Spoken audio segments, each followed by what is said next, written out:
இன்னைக்கு காலையில ஆபீஸ் வரும்போது சிக்னல்ல ஒரு விஷயத்த கவனிச்சேங்க. பக்கத்துல ஒரு பைக்காரரு போலீஸ பார்த்த உடனே அந்த ஹெல்மெட் எடுத்து தலையில போட்டாரு. அப்பதாங்க எனக்கு ஒரு விஷயமே புரிஞ்சது.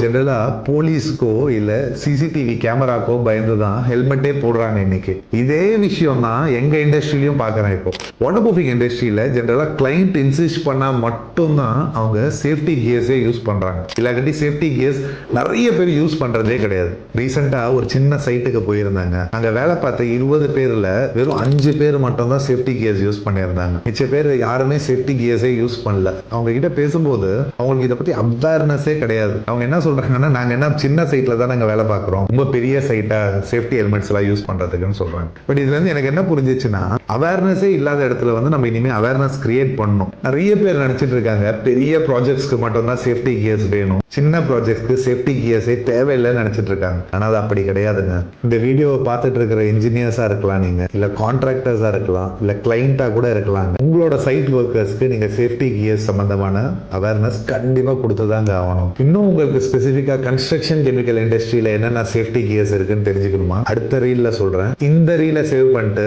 பேஜை ஃபாலோ பண்ணிக்கோங்க.